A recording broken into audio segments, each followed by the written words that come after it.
Welcome into the FTN NFL Draft Preview Series. I'm your host, Mike Randle. Follow me on Twitter at Randle Rand, and we are going around each of the 32 teams. We have Senior Bowl action this week, Shrine Bowl, and we're getting ready for the NFL Draft. So what we are doing is bringing in someone who's in the know for each and every one of the 32 NFL teams. And this is one of my good friends. He covers two teams for us, a fountain of information. Marcus Mosher on Twitter at Marcus_Mosher, writes for PFF, and he's the host of Locked On Cowboys. And we're going to kick it off today talking about those Dallas Cowboys. How about them Cowboys? And let's see what information we can get from Marcus. Marcus, always a pleasure, sir. Thank you for joining us. How you doing?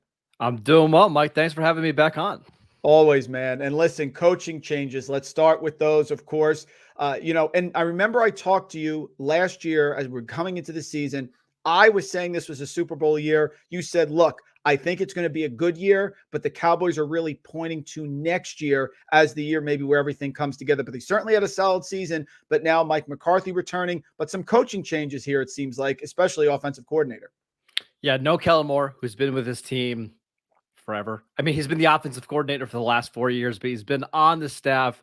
He's been a player since, I think, 2015. Decided to go in a different direction. I think Kellen Moore, Mike McCarthy butted heads a little bit too much at the end of the year. And now it's Mike McCarthy taking over the offense, installing a brand new scheme. It's going to look very, very different in Dallas this year. Do you think, Marcus, that with the struggles that Prescott had in that game against San Francisco, was basically more the guy who inside sort of took the fall for that, or they said maybe that's the reason we need a change here? Was that really the tipping point, if you will? I think initially maybe that was my thought, that he was the scapegoat, but the more that we learn, it sounds like this really was mutual, and that Kellen Moore wanted to leave and do a new challenge. He's been there for so long. He's kind of gotten to the top of what he could do there. So now he moves out. He's going to go work with Justin Herbert and live in LA. It's not a bad option. But yeah, I think whenever you lose to the same team in the playoffs in back-to-back years, somebody's going to have to take the fall, and just happened to be Kellen Moore. Listen, Marcus, you can talk about fantasy as well as NFL on the field and projecting for us, which is great. One of the questions that we had coming into the year was the running back position. And what you see on social media is Tony Pollard when he's given a chance. And gosh, Tony Pollard needs more options, but certainly they are committed to Zeke Elliott. But now Pollard's going to have the injury. I'm curious of his update and what the team is viewing in the backfield now with Zeke and Pollard heading into 2023. Yeah, so let's start with Pollard. So he is a free agent coming up here, next month. Did have a high ankle surgery. It's nothing too crazy.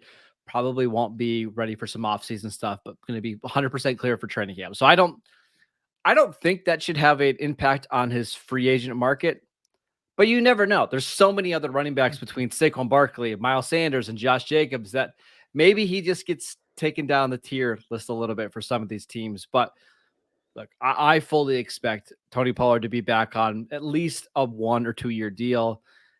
The question is Ezekiel Elliott, because up until this year, the Cowboys have never wavered in their support of Ezekiel Elliott. Like, they love Zeke. He's probably their favorite player on the team, even so much as, like, in December, Jerry Jones was talking about how this team runs through Ezekiel Elliott.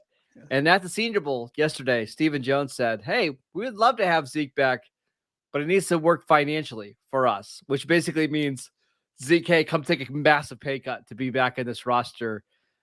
I think it's 50-50, Mike, that he returns next year. Wow. Really? And how does that affect other free agents, players who they're looking to sign both on offense and defense? What do you think? What are the priorities here? And certainly, what do you think in terms of who's going to be staying? Because then that will trickle into my next question, which is targets in the NFL draft, which the Cowboys in the first round have dominated the last few years with their selections.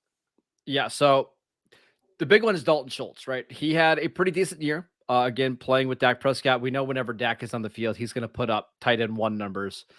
It's just that the Cowboys see enough from him this year to give him a franchise tag again, or to give him a long-term extension. I don't know. And I also don't know if he's the best fit in Mike McCarthy's offense that wants more of a vertical tight end. So that one, I can be talked either way. So for me, Mike, I think with Mike McCarthy's offense, the way that he likes to call plays, he wants to have 3, 4, 5 receivers on the field. Like, go back and think about those Packers teams that had Devontae Adams and Greg Jennings and Donald Driver and Randall Cobb and Jordy Nelson and James Jones. Like, the Cowboys got to get more receivers. So I think that's what they're going to prioritize in free agency in the draft. Do you think, Marcus, they regret? I read this the other day, the Amari Cooper trade. I mean, how could you not, at least a little bit? I still think they feel like they made the right move moving on from his contract, but I do think they regret how they handled replacing Amari Cooper. I think in hindsight, you don't give Michael Gallup $13 million a year. You don't wait until the third round to draft a Jalen Tolbert who had, I think, one catch all season long. That's what I think they regret the most. Yeah, Jalen Tolbert popped last year at the Senior Bowl. I was talking with our guy Jeremy Popolars here last night. We're previewing wide receivers. That was a player who really popped and just didn't connect this season. Let's look at the NFL draft.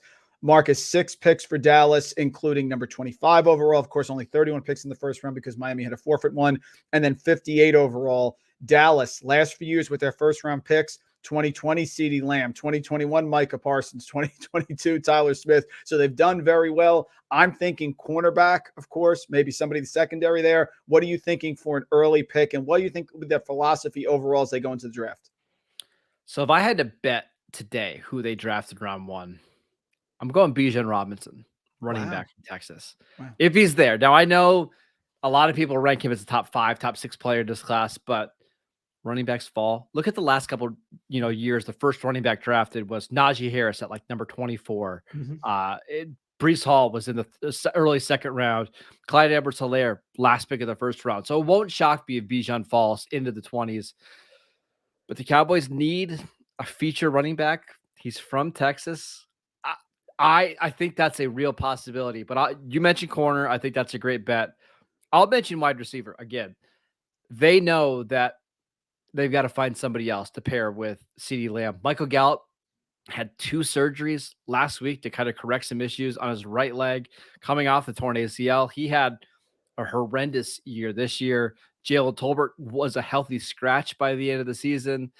Noah Brown, a free agent. They've got to get some more speed. So I'm looking at Jalen Hyatt, wide receiver from Tennessee, Zay Flowers, receiver from Boston College, as 2 very realistic options in round 1. That's very interesting. So, Marcus, do you think that they would tip their hand slightly if there was a move made with Zeke here prior to the draft? Do you think that would sort of be an indication? And do you think they would consider trading up if need be in the first round? Oh gosh. Now you're really hurting me. I have my doubts that they're going to trade up for a running back because this is a team that does value draft picks, and they like to hoard as many draft picks as possible, and that's how they build their team. But if he's there and they moved on from Zeke and Pollard's on a transition tag or a franchise tag, I couldn't see them picking anybody else. I really couldn't. All right, so last question here. It is clear because teams dictate, they show their hand by what they do rather than what they say. There definitely is some feeling in the Dallas organization that Pollard cannot handle the every down load. He is not a Travis Etienne, or is that a mistake? Do you think that still is a possibility here? I think the main person on the team that was concerned about him being able to take this heavy workload was Skip Pete, the running back coach, who is not returning in 2023. He made some public comments during the season that, hey, once Pollard gets that 15, 16 touch, he's just not as explosive. I think that irks some people in the organization the wrong way. He's gone. He's been the Cowboys running back coach for decades. I think Mike McCarthy and some of the other members in the front office want to see Tony Pollard in a bigger role. Got it. Great. Folks, that's Marcus Mosher. Obviously, right now, things are in flux. Super Bowl coming up, but he's got nuggets already. Ton of information here in our interview. Marcus, thanks so much for joining us here on the Cowboys preview. Hope to have you back again a little bit later as we get closer to the draft, and we'll see you again with the Raiders preview. Absolutely. Anytime, Mike.